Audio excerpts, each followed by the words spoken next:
তোলার তলোয়ার হাতে ঝাঁপিয়ে বস। সামনে কথা বলবে সেনাপতি। আরে রে রে রে রে। ওরে বাবা, সামনে যে ডাকাত! ও সেনাপতি, আরে আনারসি, তুই শুটকোটাকে ধর। ওরে বাবা রে, ওরে বাবা রে! আমি মুটকোটার ব্যবস্থা করছি।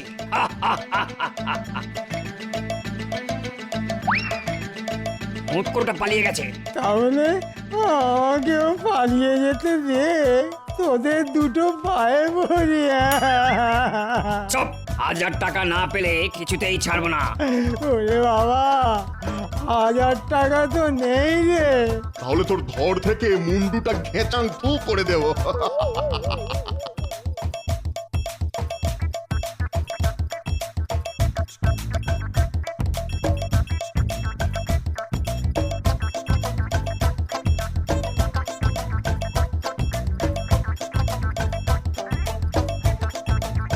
কি হয়েছে মহারাজ, হঠাৎ ডেকে পাঠালেন কেন? জানো তো গোপাল, সঙ্গে করে কোনো সৈন্য না নিয়ে মন্ত্রী আর সেনাপতি জঙ্গলে ডাকাত ধরতে গেছে, কিন্তু এখনো তো ফিরলো না। এত চিন্তা হচ্ছে না, তাই তোমাকে ডেকে পাঠালাম। দুজনে যখন গেছে তখন নিশ্চয়ই ডাকাত ধরে নিয়ে আসবে। ওই তো সেনাপতি এসে গেছে। সেনাপতি, ডাকাত কই? ডাকাত ধরতে পারেনি মহারাজ। উফ, কি বলবো, কি ভয়ানক ডাকাত! বন বন করে তলোয়ার প্রায়, আর আমি কোনো মতে প্রাণ নিয়ে পালিয়ে এসেছি মহারাজ। কোন রকমে প্রাণ নিয়ে পালিয়ে এসেছি? ছি ছি ছি ছি ছি। বলতে লজ্জা করলো না? বলি, সঙ্গে করে সৈন্য নিয়ে যেতে কে বারণ করেছিল? ওই যে মন্ত্রী মশাই। তা সে হতচ্ছাড়া কোথায়? জানি না তো মহারাজ। অকম্মার ঢেকি, যাও যাও, দূর হয়ে যাও আমার সামনে থেকে। হাই গোপাল, এখন কি হবে বলো তো? চিন্তা করবেন না, আমি না হয় ডাকাত ধরতে যাব। তুমি ডাকাত ধরে আনবে? বাঁচালে গোপাল। এই, তাহলে এক কাজ করো, অনেক সৈন্য আর অস্ত্র নিয়ে যাও। সৈন্যও লাগবে না, অস্ত্রেরও প্রয়োজন নেই। হ্যাঁ, সৈন্য অস্ত্র এসব না নিয়ে কি দিয়ে তুমি ডাকাত ধরবে বলো তো? কেন? মাথার ভেতর যে বস্তুটি আছে, মানে মগজাস্ত্র দিয়ে আপনি শুধু ঢাঁড়া পিটিয়ে ঘোষণা করে দিন, যে ডাকাত ধরতে পারবে তাকে আপনি 1000 সোনার মোহর পুরস্কার দেবেন, আর ঢেঁড়াওয়ালা যেন জঙ্গলের ভেতর গিয়েও ঢেঁড়া পিটিয়ে আসে। ও, ঠিক আছে, আমি এক্ষুনি ঢেঁড়া দেবার ব্যবস্থা করছি। আরে, শুটকোটাকে ভালো করে বেঁধে রেখেছিস তো? হ্যাঁ হ্যাঁ, ভালো করে বেঁধে রেখেছি। জানিস শুঁটকোটা বলছিল ও নাকি রাজা কৃষ্ণচন্দ্রের মন্ত্রী। হ্যাঁ রে, মহারাজ কৃষ্ণচন্দ্র যদি সৈন্য সামন্ত নিয়ে আমাদের ধরতে আসে, কি হবে বলতো? না না, মন্ত্রী নয় বল, রোগা প্যাকেটির মতো চেহারা নাকি মন্ত্রী। তখন না হয় পগার পার হয়ে যাব, এখন তো চুপচাপ বসে থাক। শোনো শোনো শোনো, যে ডাকাত ধরে দিতে পারবে মহারাজ কৃষ্ণচন্দ্র তাকে 1000 সোনার মোহর পুরস্কার দেবেন। কি রে আনারসি, কি বুঝলি? রাজা কৃষ্ণচন্দ্র আমাদের ধরতে আসছে ভাইরে, আমাদের এখান থেকে পালাতে হবে। তোর মুন্ডু হবে। মনে হচ্ছে রাজা কৃষ্ণচন্দ্র খুব দুর্বল রাজা, আমাদের ধরার মরুত তার নেই, তাই ধরিয়ে দেওয়ার জন্য পুরস্কার ঘোষণা করেছে। তাই তো, এটা তো আমার মাথায় আসেনি। বেনারসি রে, তোর কি বুদ্ধি? তাই কোনো শিকারের আশায় চুপচাপ বসে থাক, আর তেমন কোনো সন্ডা গন্ডা কাউকে দেখলেই না হয় গা ঢাকা দেবো। ঠিক বলেছিস।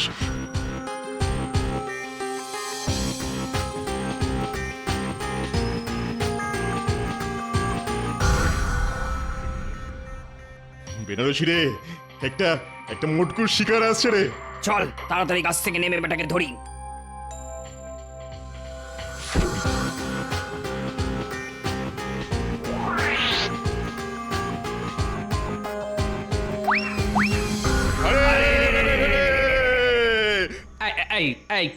কে ভাই তোমরা? হঠাৎ হারে রে করে আমার পথ আগলে দাঁড়ালে কেন? ওরে কি বোকা রে, কি বোকা! আমাদের হাতে তলোয়ার আর মুখে হারে রে রে রে রে আওয়াজ শুনে বুঝতে পারছে না আমরা কারা। কি বোকা ওরে আমরা ডাকাত রে ডাকাত। দে, প্রাণ বাঁচাতে চাইলে সঙ্গে যা আছে দে। তা ভাই আমার সঙ্গে তো তেমন কিছু নেই, ট্যাকে মাত্র 5টা টাকা পড়ে আছে। দে তাই দে।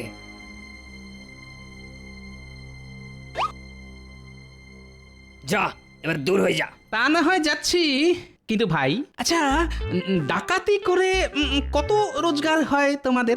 ভালো না ভালো না, এই জঙ্গলে কদিন ধরে আস্তানা গেড়েছি, রোজগার পাতি তেমন কিছুই হয়নি। আচ্ছা যদি ধরো 500 সোনার মোহর পাও তাহলে কেমন হয়? 500 সোনার মোহর? কে দেবে, কে দেবে? না এই পথে আসতে আসতে রাজা কৃষ্ণচন্দ্রের ঘোষণা শুনে এলাম। হ্যাঁ আমরাও শুনেছি। শোনো শোনো শোনো, আমার মাথায় একটা বুদ্ধি এসেছে। ধরো ধরো তোমাদের আমি ধরিয়ে দিয়ে 1000 সোনার মোহর পেলাম। কি বললি? আমাদের ধরিয়ে দিয়ে 1000 সোনার মোহর হাতাবি আর আমরা তোকে ছেড়ে দেবো? ঘর থেকে তোর মন্দুটা না গ্যাচাং ফু করে দেবো। আহা, চটছো কেন, চটছো কেন? ধরিয়ে দেওয়াটা তো আমার আর তোমাদের মধ্যে একটা গড়া পেটা ব্যাপার হবে। কদিন হাজতে থেকে তারপরও ছাড়া পেয়ে যাবে, আর আমি তখন ওই 1000 মোহর থেকে 500 মোহর তোমাদের দিয়ে দেব। 500 মোহর আমাদের দিয়ে দিবি? হ্যাঁ, একবার ভেবে দেখো, 500 মোহর পেলে সারা জীবন পায়ের উপর পা তুলে খেতে পারবে। এই মটকু, কথার খেলাপ হবে না তো? খেলাপ হলে ওই তলোয়ার দিয়ে তখন না হয় আমাকে কেটে ফেলবে, ইয়ে মানে ওই ঘেচাং ফু। হ্যাঁ রে আনারসি, কি করবি? নে নে ভাই নে, রাজি হয়ে যা। দেখ, এতদিন ডাকাতি করেও আমরা একটাও সোনার মোহর রোজগার করতে পারিনি ভাই। হ্যাঁ রে মটকু, কতদিন আমাদের হাজতে থাকতে হবে? আমি যতদূর জানি তাতে কৃষ্ণচন্দ্রের রাজত্বে ডাকাতির শাস্তি হলো মাত্র 1 মাস হাজতবাস। তবে হ্যাঁ, হাজতে নাকি খুব ভালো ভালো খাবার দেওয়া হয় শুনেছি। ওই মাছ, মাংস, কোপ্তা, কাবাব, কালিয়া। কি ভালো ভালো খাবার। ঠিক আছে, আমরা তাহলে তোর হাতে ধরা দিলাম। তাহলে হাতের তলোয়ার ফেলে ভালো মানুষের মতো আমার সঙ্গে চলো দেখি।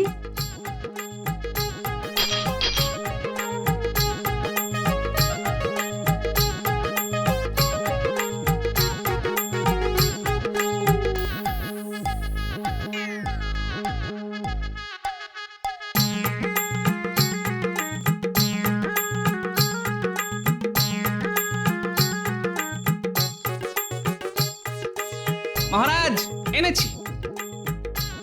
ও, এরাই তাহলে সেই ডাকাত। প্রহরী, এক্ষুনি এদের গ্রেপ্তার করে হাজতে ভরে দাও। থাক থাক বেটারা সারা জীবন হাজতের অন্ধকারে। সেটা কি করে হবে? মটকু তো বলেছে মাত্র 1 মাস হাজতবাস।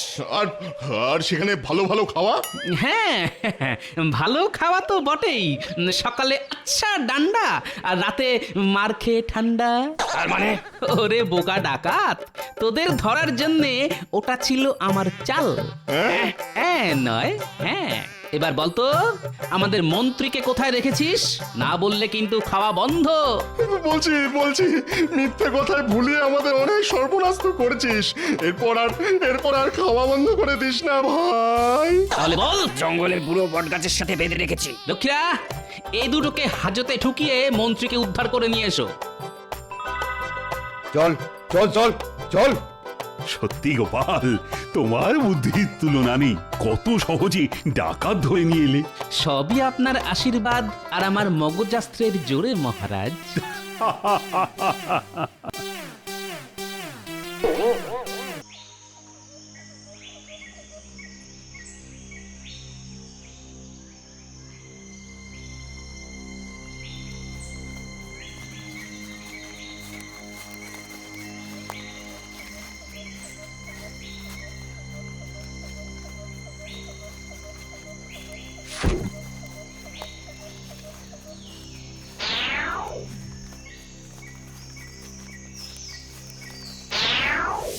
আরে রে রে রে রে, এই বেটা, সঙ্গে যা আছে তা দিয়ে যা। কেন দেবো কেন?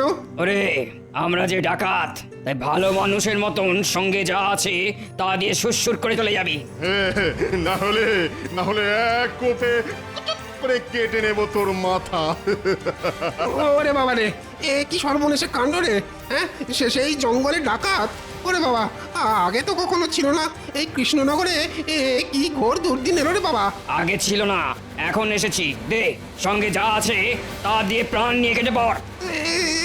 এই নাও, এই নাও, সঙ্গে যা ছিল সব দিয়ে দিলাম। এবার আমায় যেতে দাও। রে, এত সহজে কি যেতে দেওয়া যায়? আগে তোর পুঁটলি গুলো একটু হাঁটকে পাটকে দেখি। এই বেনারসি, দেখে নে, দেখে নে।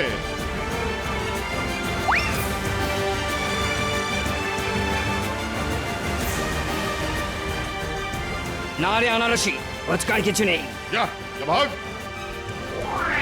যা, মাত্র 2 টাকা রোজগার হলো রে বেনারসি। খাটুনি বৃথা। ধৈর্য ধর, ধৈর্য ধর। আনারসি, দেখিস ঠিক শাসালো কেউ আসবেই। চল, গাছে উঠে বসে থাকি।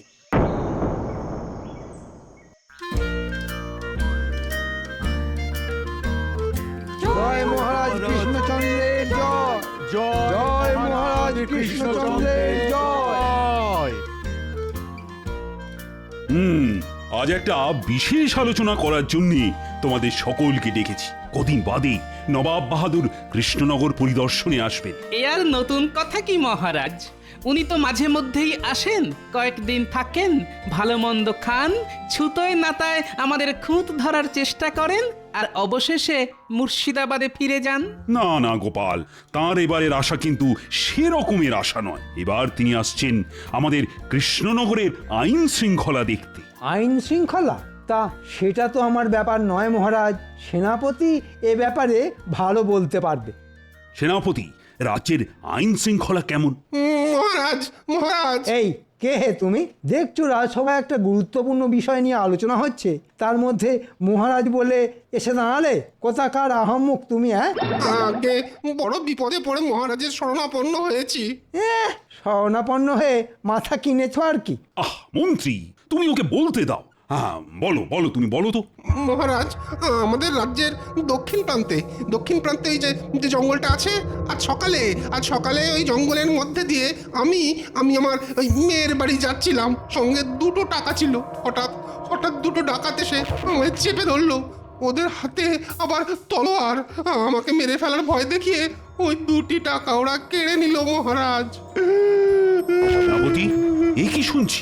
মন্ত্রী, এই গরিব মানুষটাকে 2 টাকা দিয়ে দাও। তুমি এখন বাইরে গিয়ে অপেক্ষা করো, রাজসভা শেষ হলে টাকা পাবে। মহারাজের জয় হোক। বুঝলে সেনাপতি, আজই সৈন্য সামন্ত নিয়ে তুমি জঙ্গলে ঢুকে ডাকাত দুটোকে পিছমোড়া করে বেঁধে নিয়ে আসবে। মনে রেখো, কদিন বাদেই কিন্তু নবাব বাহাদুর আসছে। তার আগেই এই ডাকাতদের ধরা চাই। আর হ্যাঁ, দরকার হলে মন্ত্রীকেও সঙ্গে নেবে। যথাজ্ঞা মহারাজ। সভা আজকের মতো শেষ হলো। আচ্ছা, কি গেরো বলো তো সেনাপতি? জঙ্গলের মধ্যে ডেরা বাঁধতে ডাকাতরা সময় পেল না।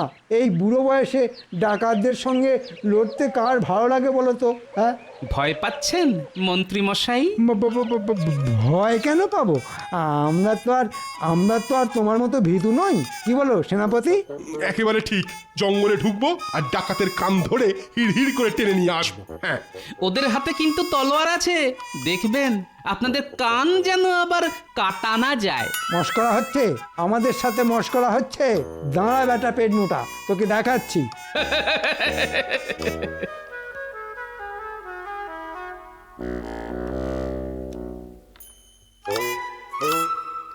তাহলে মন্ত্রী মশাই, সঙ্গে করে অনেক সৈন্য নিয়ে নি। হ্যাঁ, কি বলেন? হ্যাঁ দূর, সঙ্গে করে অনেক সৈন্য নিয়ে কি হবে? হ্যাঁ শোনো, আমি আর তুমি যথেষ্ট।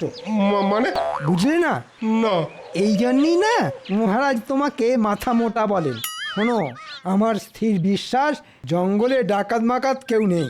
তাই আমি তুমি হেলে দুলে তলোয়ার হাতে জঙ্গলে ঢুকবো, আর মহারাজকে এসে বলবো যে আমাদের দেখেই ডাকাতেরা ভয়ে পগার পার। তখন আমাদের কত নাম হবে বলো তো? কিন্তু মহারাজ তো ডাকাত ধরে আনতে বলেছেন। বলেছেন না? ঠিক আছে, ডাকাত পগার পার হয়ে গেছে বলবো না। তার বদলে হাতের কাছে অজানা অচেনা যাকে পাবো তাকেই ধরে এনে ডাকাত বলে চালিয়ে দেব। দারুণ হবে, তাই না? সৈন্য ছাড়াই ডাকাত ধরে আনা। তবে তাই তো বলছি সেনাপতি, সব সময় আমার বুদ্ধি নিয়ে চলবে, তাহলে দেখবে আখেরে তোমার লাভই হবে। বলা যায় না, খুশি হয়ে মহারাজ আমাদের মোটা রকমের পুরস্কারও দিয়ে দিতে পারেন। তাহলে আর দেরি কেন, চলুন চলুন, কোমরে তলোয়ার বেঁধে বেরিয়ে পড়ি।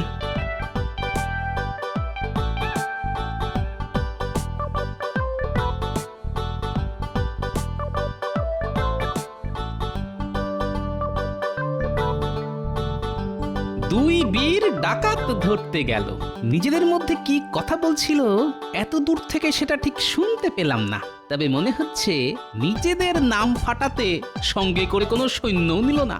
ডাকাত ধরতে গিয়ে নিজেরাই আবার ডাকাতদের হাতে ধরা পড়ে যাবে না তো?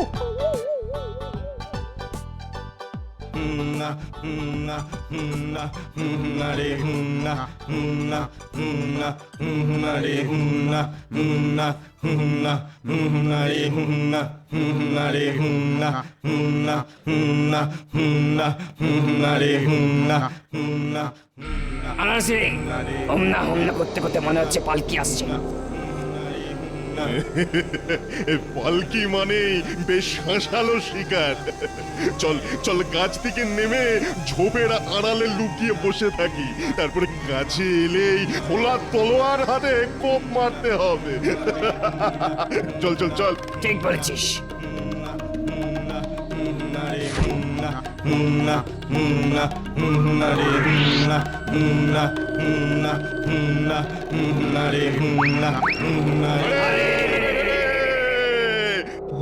ওরে বাবা, ডাকাত!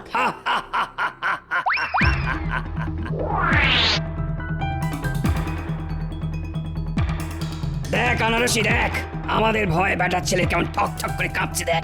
এই বেটা, পালকির ভেতরে কে আছে রে? বউ? বিয়ে করে ফিরছিস? নতুন বউয়ের গায়ে গয়না গাটি আছে। মানে খুবই সামান্য, আসলে খুব গরিবের মেয়ে। ডাক বউকে পালকির বাইরে ডাক।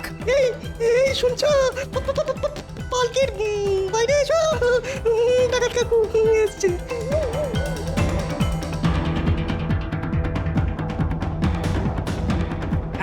হ্যাঁ রে আনারসি, গায়ে তো গয়নাগাটি বলতে কিছুই নেই রে। তাই তো দেখছি, গলায় একটা সুতোর মতো লিকপিকে হার আর কানে দুটো মাখরি, দুটো হাতি তো খালি, না আছে বালা না আছে চুড়ি। কপাল খারাপ। যাকগে যাক, যা পাওয়া গেছে নিয়ে নে। এই মেয়ে, গলার হার আর মাকড়ি খুলে দে। কিরে, কথা কানে গেল না? শিগগিরই দিয়ে এখান থেকে পালা, না হলে কিন্তু তলোয়ারের এক কোপে। দিয়ে দাও বউ, দিয়ে দাও, দিয়ে দাও।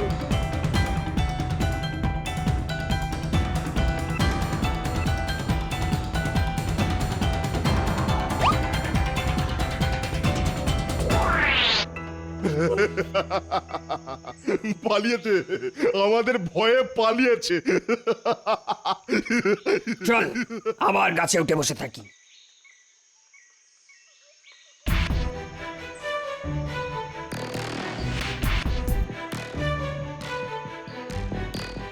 শোনো সেনাপতি, বেশি ভেতরে যাবার দরকার নেই। ঠিক আছে ঠিক আছে। ডাকাত, ডাকাত, জঙ্গলে ডাকাত পড়েছে, ডাকাত! ও মন্ত্রী মশাই, এরা কারা? ও ও ও মন্ত্রী মশাই, ও সেনাপতি মশাই, আমাদের বাঁচান, আমাদের বাঁচান। কি হয়েছে কি? হ্যাঁ, সর্বনাশ হয়ে গেছে। ছেলে বিয়ে দিয়ে বউ নিয়ে আসছিলাম, জঙ্গলে ডাকাত পড়েছে। আমরা প্রাণ নিয়ে পালিয়ে এসেছি, কিন্তু আমাদের ছেলে বউ তো ডাকাতদের খপ্পরে পড়েছে। কপাল গুনে আপনারা সময় মতো এই জঙ্গলে এসে পড়েছেন। ও মন্ত্রী মশাই, ও সেনাপতি মশাই, শিগগির চলুন, শিগগির চলুন। আমাদের ছেলে বউকে বাঁচান। এ কি গ্যারাকলে পড়লাম রে বাবা। হ্যাঁ, তাহলে ওই লোকটা যা বলেছিল তা সত্যি? হ্যাঁ, ও সেনাপতি, এরা কি বলছে? হ্যাঁ হ্যাঁ, বাঁচাবো তো নিশ্চয়ই, তবে তার আগে আমাদের তো সৈন্য ডেকে আনতে হবে। আহা, আরে সৈন্য সামন্ত আনতে আনতে ওদিকে হয়তো ডাকাতেরা আমাদের ছেলে বউকে মেরে ফেলবে, তাড়াতাড়ি চলুন। হ্যাঁ, ওদের হাতে ইয়া বড় বড় তলোয়ার। কি সেনাপতি, কি করবে? এক্ষুনি যান, গিয়ে ডাকাত ধরুন, না হলে আমরা কিন্তু মহারাজের কাছে গিয়ে নালিশ করবো যে আপনাদের জানানোর পরেও আপনারা কিচ্ছুটি করেননি। ওরে বাবা, এ কি গেরো, সবকিছু আপনার জন্য হয়েছে। তখন পই পই করে বললাম সৈন্য নিয়ে চলুন, সৈন্য নিয়ে চলুন, তা না। বুঝলি আনারসি, এই কৃষ্ণনগরের জঙ্গলে ঠিক যেন জমলো না। ঠিক বলেছিস, প্রথম দুদিন তো কিছু শিকারই জোটেনি, আর যাও বা জুটলো তাও সবাই গরিব। একজনের ট্যাঁকে মাত্র 2 টাকা, আর এই তো দেখলি বর কনের ছিঁড়ি, কনের গলায় সুতোর মতো সোনার হার, আর কানে টিকটিক একটা মাকড়ি। বেঁচে আর ক টাকায় হবে বলতো? অথচ এই মুহূর্তে এই জঙ্গল ছেড়ে কোথায় আর যাবো বল? পলাশিতে ডাকাতি করতে গিয়ে নবাবের সৈন্যের হাতে যা আমার খেয়েছিলাম। ঠিক বলেছিস, ঠিক বলেছিস, এখনো ভালো করে গায়ের ব্যথাও মরেনি। হ্যাঁ গো সেনাপতি, ডাকাতগুলোকে সামলাতে পারবে তো? আমি একা সামলাবো কেন? সঙ্গে আপনি আছেন কি করতে? এই দেখো, রেগে যাচ্ছ কেন? একটু বুঝে দেখো, আমি হলাম মন্ত্রী, তাই আমার কাজ হলো মাথার, তলোয়ারের নয়। তুমি হলে সেনাপতি, তাই মাথার কাজের বদলে তলোয়ারের কাজেই তো তুমি দক্ষ, তাই না? আমি পরিষ্কার বলে দিচ্ছি, এসব শুকনো কথায় চিড়ে ভিজবে না। ডাকাত দেখতে পেলে তাদের সঙ্গে আমার মতো সমান তালে আপনাকেও লড়তে হবে, না হলে আমি কিন্তু মহারাজকে বলে দেবো। হ্যাঁ, এই বেশি মহারাজ দেখিও না তো, মনে রাখবে আমি মন্ত্রী, পদমর্যাদায় আমি তোমার থেকে বড়। আরে রাখুন তো আপনার পদ। মুখ সামলে কথা বলবে সেনাপতি। আপনি সামলান আপনার মুখ। আপনি আপনি তুমি তুমি আপনাকে আমি তুমি এই জঙ্গলের মধ্যে কারা চেঁচামেচি করছে বলতো? চল গাছ থেকে নেমে দেখে আসি। মুখ সামলে কথা বলবে সেনাপতি।